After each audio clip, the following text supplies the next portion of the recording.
வணக்கம். நான் உங்களுடைய சரவணகுமரன் ஐஆர்எஸ்.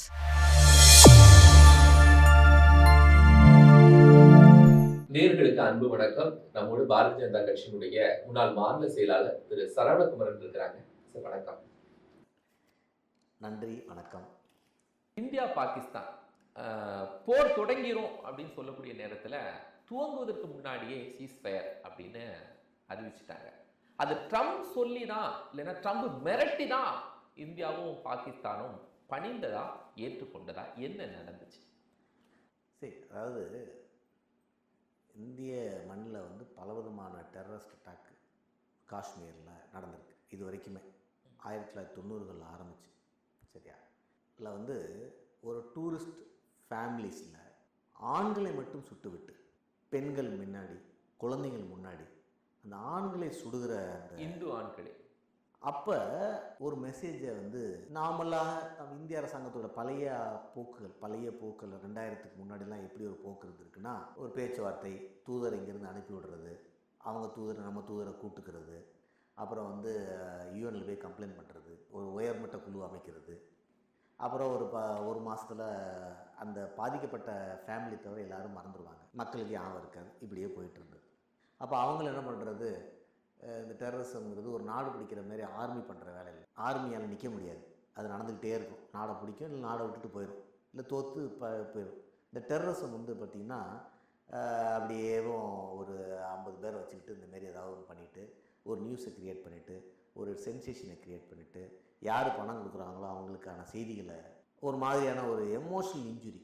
இப்போ இதில் யாராவது இதில் பாதிக்கப்பட்ட ஆண்கள் யாராவது காஷ்மீருக்கு எதிரானவங்களா, இல்லை அங்கே இருக்க மக்களுக்கு எதிரானவங்களா, இல்லை அவங்களுக்கு எதிராக செயல்பட்டவங்களா, ஆர்மியிலையோ போலீஸில், அவங்களால அந்த இருக்கிற யாருக்காவது பாதிப்பு இருக்கா? ஸோ அப்போ அவங்கள ஒரு இன்னசென்ட்டை குறி வச்சு பண்ண வேண்டிய அவசியம். ஸோ இந்த இடத்துல மற்ற அரசாங்கங்கள் இல்லாத ஒரு போக்கை மோடிஜி அவர்கள் கையெடுக்கிறாங்க. அதாவது எவ்ரி டெரரிஸ்ட் அட்டாக் வார், ஒவ்வொரு டெரரிஸ்ட் அட்டாக்கும் எனக்கு எதிரான வார், நான் உனக்கு எதிரான வார்னு ஒரு பொதுவான ஒரு ஸ்ட்ராட்டஜியை. ஸோ இது வரைக்கும் டெரரிஸ்ட் அட்டாக்கை நம்ம அட்டாக்காக பார்த்துட்ருக்கோம், வாராக பார்க்கல. ஸோ வாரை அவங்க பண்ணிட்டாங்க. எல்லாத்துக்கும் உலகம் முழுக்க கூட தெரிந்த உண்மை பாகிஸ்தான் தான் அதை சப்போர்ட் பண்ணுது. பாகிஸ்தான் AK-47 வானத்துலேருந்து விழுகுது. யார் கொடுப்பா அவங்களுக்கு? இந்தியன் பார்டர்லேருந்து போக வாய்ப்பு இருக்கா? அவங்களுக்கு இருக்க ஒரே சப்ளை சிஸ்டம் அங்கிட்டு இருந்தால், பணம் அங்கிட்டு இருந்தால் வருது. ஸோ இது பலமுறை பேச்சுவார்த்தை, பலமுறை விஷயங்களில் உண்மையாக்கப்பட்ட உண்மை. மும்பை அட்டாக்ல ஆளுங்க எங்கேருந்து வந்தாங்க? சரியா? இங்கேருந்து கடத்தப்பட்ட ஏர் இந்தியன் விமானம் எங்கே போய் உட்கார நிற்க வைக்கப்பட்டது? அமெரிக்காவில் போய் இறங்கல, இல்லை சிங்கப்பூரில் இறங்கல, இல்லை ஏன் அங்கே போய் இறங்குது? ஸோ இது எல்லாத்துக்கும் தெரிந்த உண்மை தானே அது. ஸோ அப்போ அந்த உண்மையை வாராக முதல்ல டிக்ளேர் பண்ணுறாரு. அதுமாதிரி Indus water treaty, blood and water cannot go together. அதாவது பிளட் இஸ் திக்கர் தன் வாட்டர்னு நம்ம ஆங்கில பழமொழியை மோடி அவர்கள் என் பிளட் திக்கர் தன், என் blood is thicker than water. So உனக்கு வாட்டர் கிடையாது. ஸோ வாருங்கிறத டிக்ளேர் பண்ணி வெறுமனே டிப்ளமேட்டிக் டைஸ் இது பண்ணுறது, கொஞ்சம் எஸ்கலேட் பண்ணுறது, யூஎனில் பேசுகிறதுலாம் இல்லை. ஸோ நிதானமாக யோசித்து ஒரு பக்காவான சர்ஜிக்கல் ஸ்ட்ரைக், 24 பேர் இறந்ததுக்கு 100க்கும் அதிகமான மக்கள் தீவிரவாதிகள் அங்கே நம்ம கொண்டிருக்கோம்.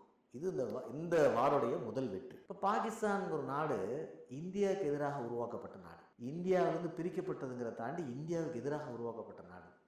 பாகிஸ்தானுடைய அரசியல் எப்படி மாறிடுச்சுன்னா, இந்தியா நம்மளை தாக்கி விடும், இந்தியா நம்மளை அழிச்சிடும், நான் தான் உனக்கு கொடுத்துட்டேன்ப்பா இடத்தையே, நான் ஏன் உன்னை அழிக்க போகிறேன், நான் தான் இடத்த அணைக்கே கொடுத்துட்டேன், உனக்கு ஒரு லேண்டை பிரிச்சுட்டேன், முஸ்லீமுக்குன்னு தனியாக ஒரு இடம் கேட்டேன், கொடுத்தாச்சு, அதான பிரிவினை, கொடுத்தாச்சு, அதுக்கப்புறம் என்ன இருக்குது? நான் ஏன் உனக்கு டிஸ்டர்ப் பண்ண போகிறேன், எனக்கு உனக்கு என்ன இருக்குது? கொடுக்கல் வாங்கல, இல்லை வரப்பு தகராறே கிடையாது.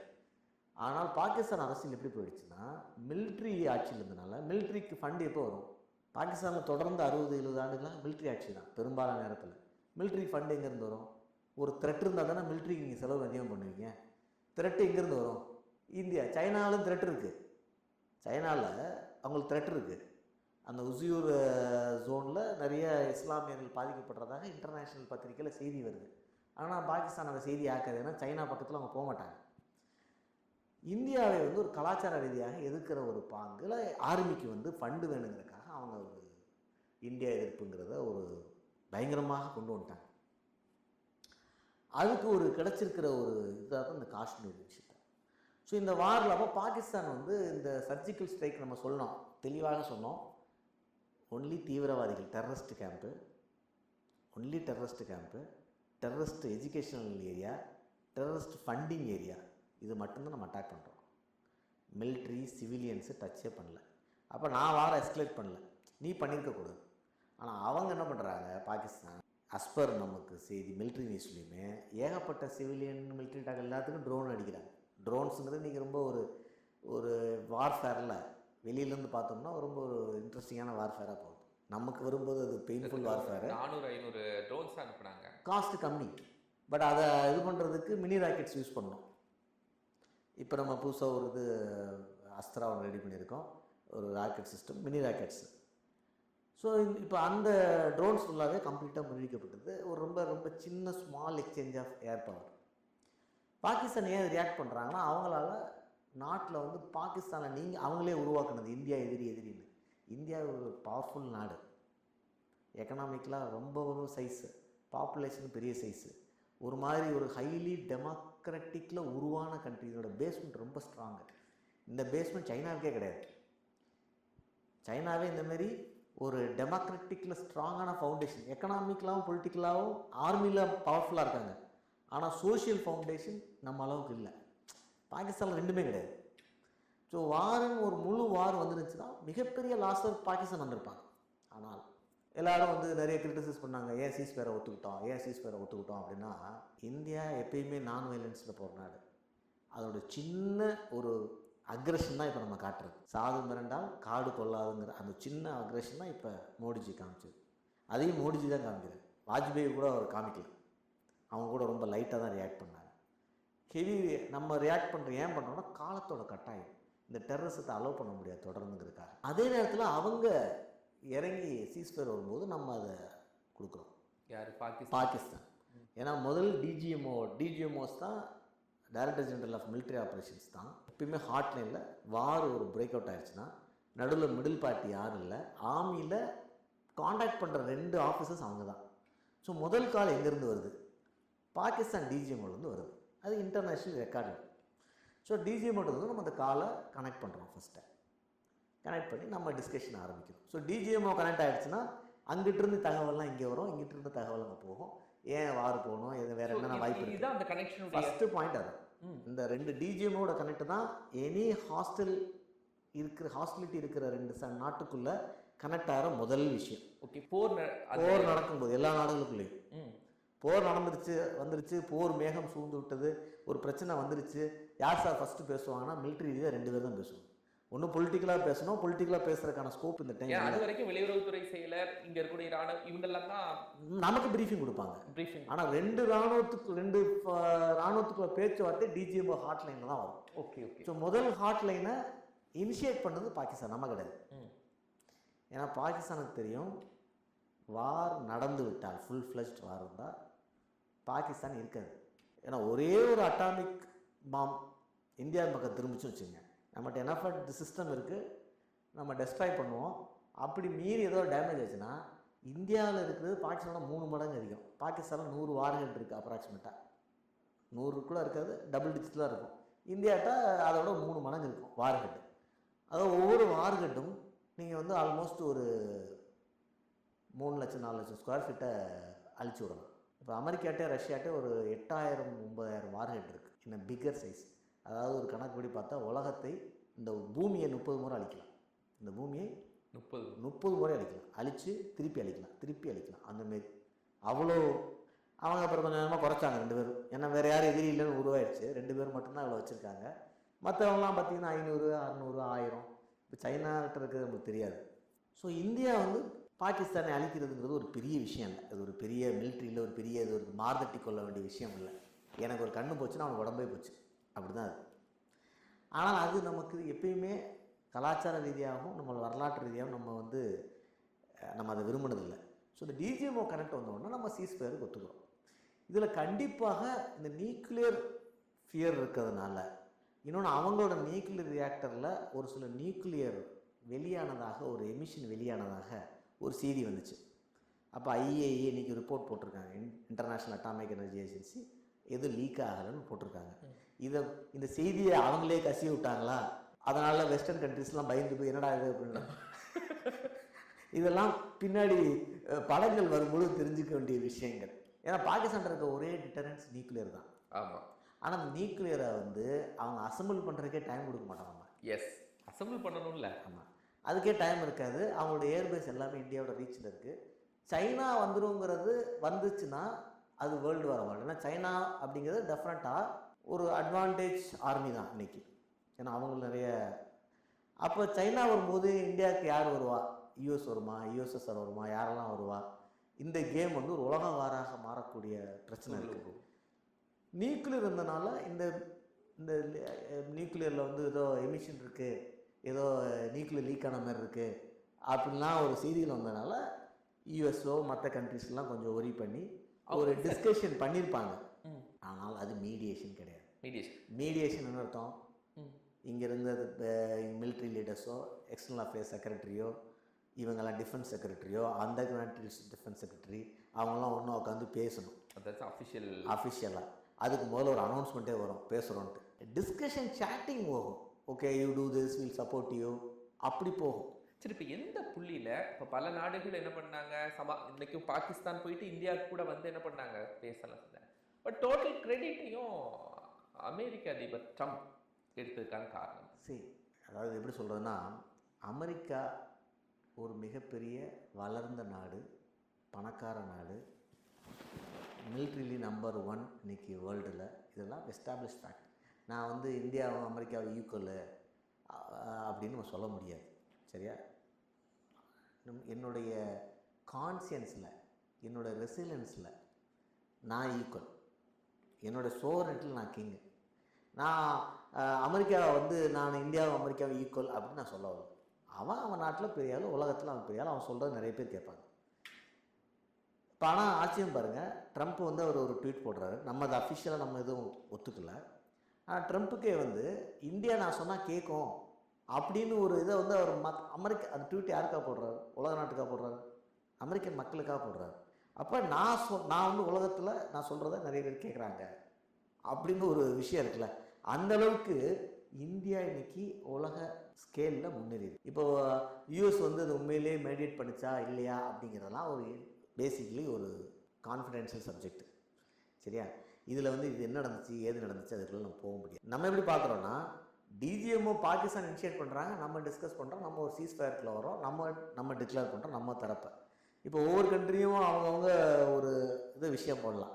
இதை போய் நம்ம வந்து மறுக்க வேண்டிய அவசியம் இல்லை. இதில் நமக்கு ஒன்றும் இழப்பும் இல்லை. ஏன்னா இப்போ எதிர்க்கட்சிகள் சில பேர் வந்து அமெரிக்கா வந்து நாங்கள் இருந்தபோது நீங்கள்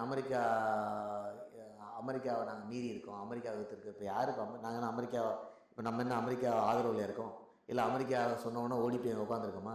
அப்படிலாம் இல்லைல்ல. ஸோ அமெரிக்கா அவங்க ஜியோ பொலிட்டிக்கல் ரோலில் அவங்க ஒரு ரோல் பண்ணுறாங்க, அவங்க ஒரு எக்ஸ்ப்ரெஷன் கொடுக்குறாங்க, அவங்க இதை சப்போர்ட் பண்ணுறாங்கிறது நமக்கு மகிழ்ச்சி. அவங்க சப்போர்ட்டில் இங்கே ஒரு பீஸ் நிலவுது, பாகிஸ்தான் கேட்குது. பாகிஸ்தானுக்கு அதர்வைஸ் ஒன்று அமெரிக்கா சொன்னால் கேட்கும், இல்லை சைனா சொன்னால் கேட்குது. ஏன்னா அவங்க என்ன டிபெண்ட், நம்ம டிபெண்ட் கிடையாது. ஸோ நம்மளை பொறுத்த மட்டும் அட்லீஸ்ட் அவன் அமைதியாக இருந்தால் நமக்கு பிரச்சனை இல்லை. இனிமேல் ஒரு டெரரிஸ்ட் ஆக்டிவிட்டி இல்லாமல் இருந்தால் பெட்டர் அப்படின்னு. பாகிஸ்தானுக்கு என்ன ஒரு ஃபியர் வந்திருக்கும்னு நினைக்கிறேன். வாரில் India will go and strike anything in Pakistan if terrorism attack continues. So அப்படிங்கிற ஒரு மெசேஜ் வந்து கிளியராக வந்து கம்யூனிகேட் ஆகிருக்கு. I don't think terrorist will take this message lightly. நான் அதுக்காக வந்து டெரரிசம் மாரி ஒரு டெசிஸை வந்து ஒரு மிரட்டலோட முடிச்சு முடியும்னு சொல்லலை. ஆனால் அந்த முடிகிறதுக்கான முதல் பதில் ஆரம்பிச்சிருக்குன்னு நான் சொல்கிறேன். இப்போது IMF எதுக்கு பாகிஸ்தானுக்கு நிதி கொடுத்துச்சு? அது பயங்கரவாத செயல்கள் செஞ்சுருக்கு. அதனால் இந்தியா ரிட்டாலியேட் தான் பண்ணாங்க, ஒன்றும் தனித்தாக்குதல் நடக்கலை. இதில் எதுக்கு நிதி கொடுத்துச்சு? அதுவும் ஒரு 10 நாள் பிரச்சனை. சரி, அவங்க இது நிதி வந்து பாகிஸ்தானுக்கு கொடுக்குதுன்னா பாகிஸ்தான் ரொம்ப நாள் கேட்டுக்கிட்டு இருக்கிற விஷயம். இந்த போர் பிரச்சனையினால தான் கொடுத்துச்சுன்னு பாகிஸ்தான் வந்து எக்கனாமிக்கலாக ஒரு பேட்லி மேனேஜ் ஸ்டேட். அவங்களோட லைஃப் ஸ்டைலு, அவங்களுடைய எல்லாமே வந்து வெரி வெரி பெரில் ஸ்டேட்டு தான். அவங்கள பெயில் அவுட் பண்ணிட்டு இருக்கிறது இன்டர்நேஷ்னல் மானிட்டரி ஃபண்டும், வேர்ல்டு பேங்க்கும், சைனாவும் இவங்கெல்லாம் தான். அவங்களுக்கு இது ஒரு இந்த எபிசோடில் நான் அமைதியாக இருக்கணுமா, ஓகே நான் நியூக்ளியர் எடுக்காமல் இருக்கணுமா, எனக்கு இது கொடுங்கன உடனே சரி வார நிப்பாட்டுமா, அவங்க அடிச்சதுக்கு நான் பதில் சொல்லாமல் இருக்கணுமா, அதே நேரத்தில் நான் சரிப்பா அவனை என்னப்பா வேணும் அப்படின்னு ஏற்கனவே பெண்டிங் லோனை ரிலீஸ் பண்ணிட்டு போகிறாங்க. நீங்கள் இந்த ஆர்பிட்ரேஷன் நம்ம லீகலில் பார்த்தீங்கன்னா ஆர்பிட்ரேஷன் காம்ப்ரமைஸில் சரி சார் அந்த இடத்துலலாம் விட்டு கொடுத்துட்றேன் சார், எனக்கு ஒரு இப்போதைக்கு பாதை கொடுக்க சொல்லுங்கள் சார் அந்த இடத்துல அப்படின்னு ஒரு காம்ப்ரமைஸ் ஃபார்ம்லாம் மாரி இதை பாகிஸ்தான் பயன்படுத்திக்குது. இதுலேருந்து உங்களுக்கு தெரிஞ்சிருக்கணும் இந்தியா தான் லோன் கேட்டுச்சா IMFல. ஏன்னா நம்ம ஸ்ட்ராங்கு, நம்ம பணத்துக்கு ஒன்றும் இல்லை.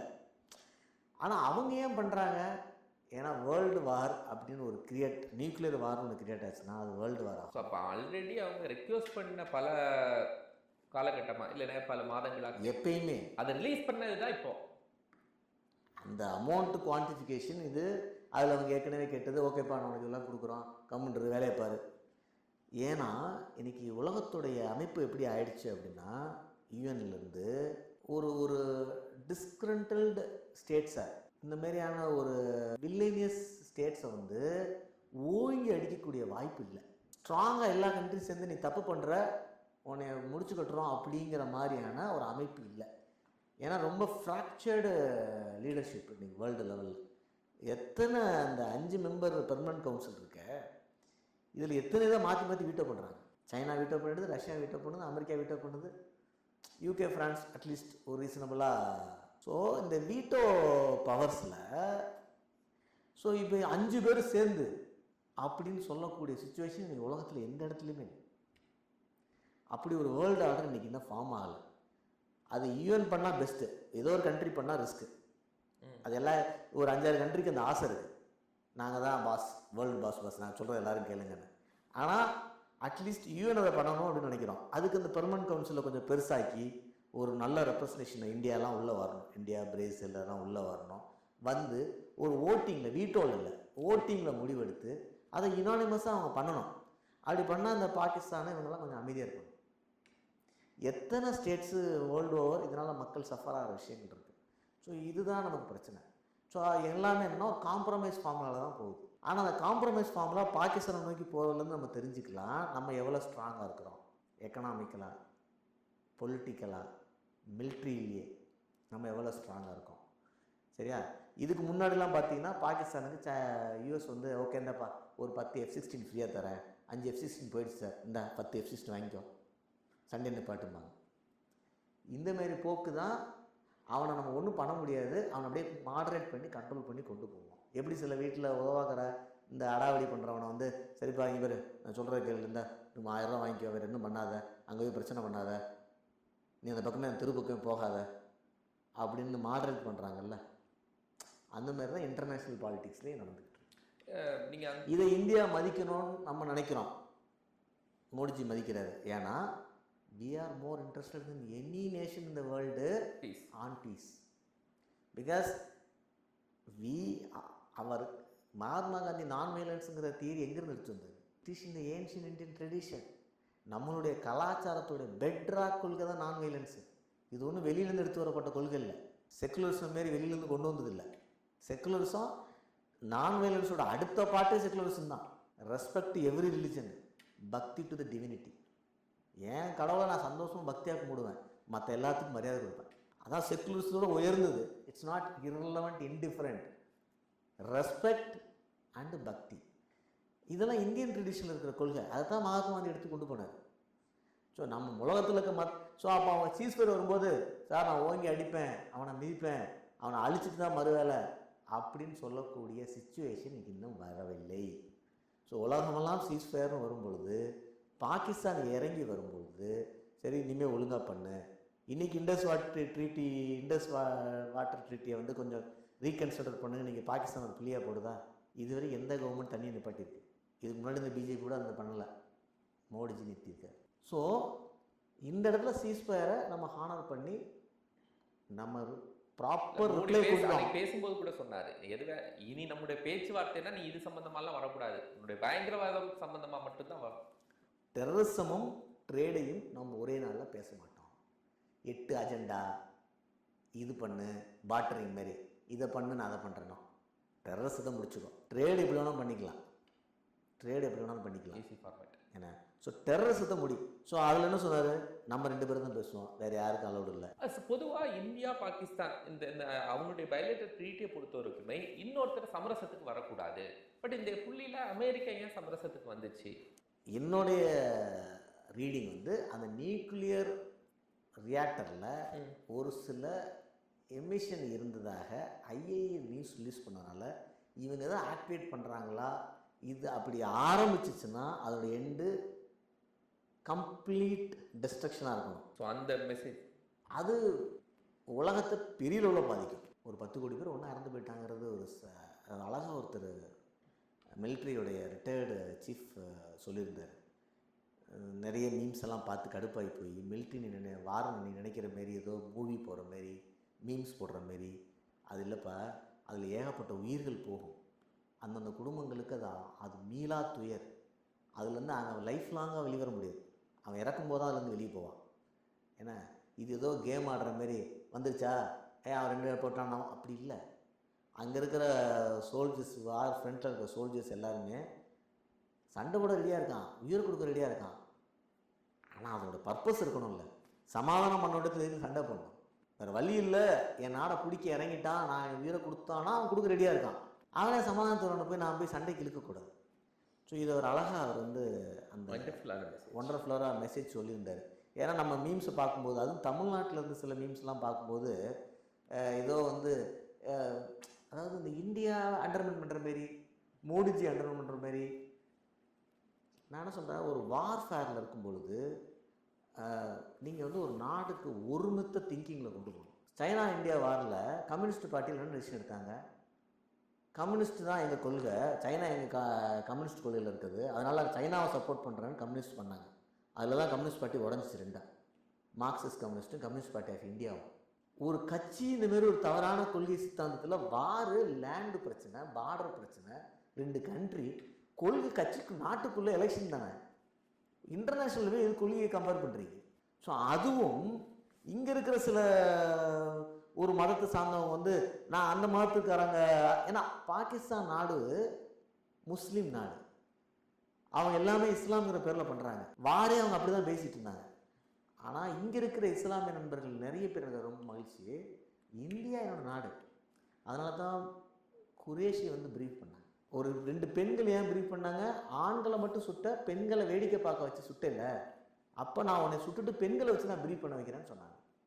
இதெல்லாம் தான் மெசேஜ். இந்த மெசேஜ் வந்து உலகமே அன்னைக்கு சோஃபியா குரேஷியும் வியமிகா சிங்கையும் தான் பார்த்துட்டே இருந்தாங்க. ஸோ அதுதான் நம்ம இந்தியாவுடைய கலாச்சாரம் என்னென்னா, இந்த மண்ணில் இருக்கிற அத்தனை பேரும் இந்தியர்கள். அவன் எந்த ஃபெய்த்தாக இருக்கலாம், எந்த கொள்கையாகவும் இருக்கலாம், எந்த கட்சி கொள்கையாகவும் இருக்கலாம், எந்த மொழியும் பேசலாம், எந்த கடவுளையும் கும்பிடலாம். ஆனால் இந்திய கலாச்சாரம் இந்திய நாட்டுக்குள்ளே இருக்கிறோம். அப்போ கம்யூனிசம் ஒரு கொள்கையை பேசுகிறதுனால நீ சைனா சப்போர்ட் பண்ண தேவையில்லை. ஒரு கடவுளை கும்பிடுறதுனால நீ வந்து அந்த இன்னொரு கிறிஸ்டியன் கண்ட்ரியோட வார் வருதுன்னு வச்சுங்க, நான் கிறிஸ்டின்ங்க அந்த கண்ட்ரியில் கிறிஸ்டியனோட போகல, இல்லை இப்போ இந்து கண்ட்ரி நேபாளோட வார் வருதுன்னு வச்சுங்க, நேபாளில் இருக்க இந்துக்கெல்லாம் அவன் இந்து, நானும் அவனு இந்து, நீ இருக்கிற வார் போகிறேன்னு நான் கேட்க முடியாது. அவன் அக்ரஷனாக வந்தானா நான் போய்த்தான். ஆனால் அவன் இந்தியனுங்கிற அந்த உணர்வு வந்து மீம்ஸில் 90% இந்தியா முழுக்க ரெஃப்ளெக்ட் ஆச்சு. இல்லை, ஒரு டைம் 1971 வாஜ்பாய் இந்திரா காந்தியை துர்காதேவின்னு சொல்கிறாரு. அதே கிரெடிட்டை மோடிக்கு கொடுக்கறதுக்கு தயக்கமாக இருக்குது. தான் ஒரு ஸ்டேட்ஸ்மேனுக்கும் ஒரு பேசிக்கான ரொம்ப ஒரு என்ன சொல்கிறது, ஒரு ஆவரேஜ் பொலிட்டிஷியனுக்குள்ள வித்தியாசம். துர்காதேவின்னு சொல்லும்போது ஒரு ஏத்திஸ்ட் துர்காதேவின்னு சொல்கிறதுக்கும் வாஜ்பாய் சொல்கிறதுக்கும் வித்தியாசம் உண்டு. வாஜ்பாய்க்கு துர்காதேவினா என்னன்னு தெரியும், கடவுள்னு தெரியும். ஒரு இந்தியாவில் இருக்கிற பெரும்பாலான பெண்கள் சக்தி வழிபாட்டில் இருக்கவங்க கும்பிடுற தெய்வம், அந்த ஓட்டெல்லாம் காங்கிரஸுக்கு போகும்னு தெரிந்தும் சொன்னார். அதான் ஸ்டேட்ஸ்மேன். நான் ஏதாவது சொன்னால் ஓட்டு பிஜேபி கொடுத்துருமோன்னு பயந்துட்டு இருந்தா நீ எப்படி? நேஷன் ஃபஸ்ட்டு, அந்த இடத்துல அவர் கொடுக்க வேண்டிய கிரெடிட் நம்ம கொடுக்காட்ட பரவாயில்ல, டிஸ்கிரெடிட் பண்ண வேணான்றேன். எலெக்ஷன் அப்போ பேசிக்கோ, எலெக்ஷன் தானே இருக்கு, 4 வருஷம் கழிச்சு இருக்கலாம், எலெக்ஷன் அப்போ பேசு, இப்போ ஏன் பேசுகிறாங்கிறதான் என்னுடைய கேள்வி. ஸோ என்னைய பொறுத்த மட்டும் இந்த இந்தியாவுடைய நம்மளுடைய நான் வயலண்ட் ஃபேஸுடைய ஒரு slight aggression, proper response, perfectly completed in line of our ancient philosophy and நம்மளோட பிலீஃப் சிஸ்டம். ஒரு ரெஸ்பான்சிபிள் ஸ்டேட்டாக நம்ம உலகத்தில் இருக்கோம். இதெல்லாம் வச்சு தான் நம்ம வந்து நாளைக்கு பெர்மனன்ட் சீட்டுக்கு நம்ம கேட்கணும். அது கண்டிப்பாக நமக்கு கிடைக்கும். அன்னைக்கு தான் இந்தியா வல்லரசு. என்னைக்கு நம்ம யூஎனில் பெர்மனன்ட் சீட் எடுக்கிறோமோ அன்னைக்கு நம்ம தலை நிமிர்ந்து சொல்லலாம் நம்ம இந்தியா வல்லரசு ஆகிட்டோம். அது வரைக்கும் நம்ம கொஞ்சம் டவுட்டாக தான் சொல்ல வேண்டியது.